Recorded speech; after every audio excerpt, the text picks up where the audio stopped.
Hey guys, welcome back to Waters Family Homestead. Well, as you can see, I decided to let them all out today. The blue orphans are keeping the Wyandottes under that nesting box. I mean the new babies under the nesting box. So I decided to let them all out. Maybe they'd come out and eat, and they tried. The Cornish cross come in and started eating, and so I poured them a bunch of scratch and pellets back there on the ground. And the Wyandottes coming in here after it, but we'll see.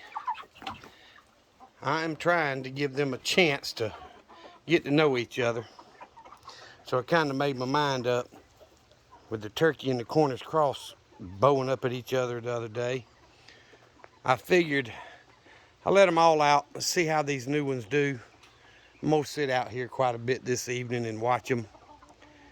And wherever they go to roost tonight, they're going to stay. I'm going to go in after they're all roosted and put the ones that aren't on the roost, like the ones on the ground, like the Cornish cross and the babies and stuff, up on the roost.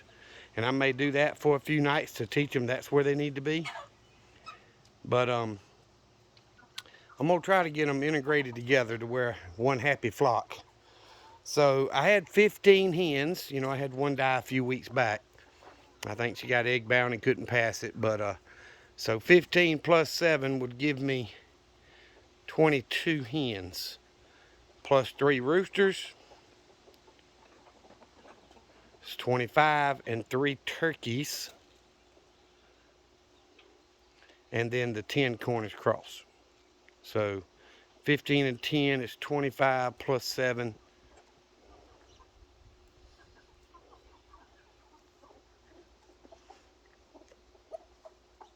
32.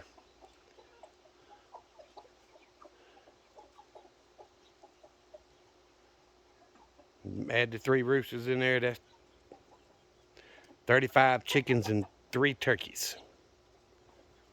So yeah, gonna take a little more feed, but they're going through it like crazy anyway. I'm thinking about butchering those Cornish cross a little bit early and put them in the freezer because they're just getting fatter.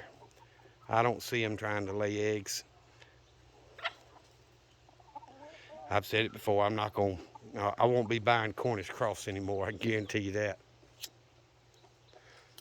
One of the calls I went on today was at a chicken hatchery.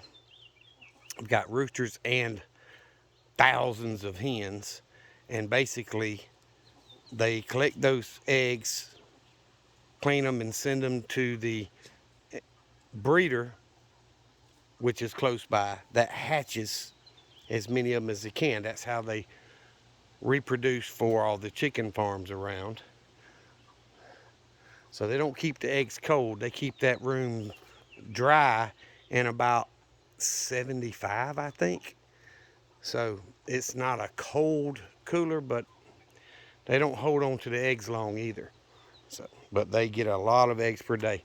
And we actually saw a hen that was outside the big chicken houses today. So that's what the guy was there helping was telling me. He says they don't sell eggs there. They collect the eggs for hatching. So they clean whatever needs cleaning and send them to the hatchery, which I thought that was pretty neat. I've worked on this stuff before. Y'all be surprised it's antique as it can be. But anyway, I just wanted to show y'all. I've got all of them out, letting them mix together. I don't even think the Wyandottes have figured out there's babies in there. But either way, they're all out scratching around today, and looks like I had an egg that got busted in one of the nests over with the Wyandotte nest, because 3 of the eggs are pretty sticky and dirty, as y'all can see, and the rest of them are nice and clean. So I got 11 eggs, and might have been 12 if that had not happened. But either way, not a bad day. It's getting hot in South Georgia, I can tell you that. Went to a customer's house that has 2 units on their house, a bigger unit on the main part of the house, sleeping and all that, and then a smaller unit on the den and stuff. And the main unit died, and it's about 13 years old. And he says, well, send me a quote to, fix it and then a quote to replace it. Before we even got the quotes figured up, his wife called and said, no, replace it. And she said, I'll pay the rush fee to get it done quickly. So if that tells you this 85–90% humidity we've been having down here and the temps in the low to mid 90s, people don't want their air conditioner broke. I just thought that was funny. He said he'd look at it. She said do it now. But, oh, one of them just fell off the roost up top. Dadgummit. I hope it's all right. Yeah, I see it. It's running around. But anyway, they got a chance to get some food and water. I hope they'll integrate in pretty good, and we'll see where they go roost. I really want to, and it's y'all, cleaning out a chicken pen sucks when it's just a plain dirt floor like I've got. And this last pen, whew, it's nasty. These Cornish Cross are some of the nastiest chickens. The other pens are all dry. You know, you can step on a little straw down there or whatever. It's nice and dry, and they don't stink. You know, you got a little smell, but not much. They don't stink. But the Cornish Cross, that pen, the floor stays damp all the time.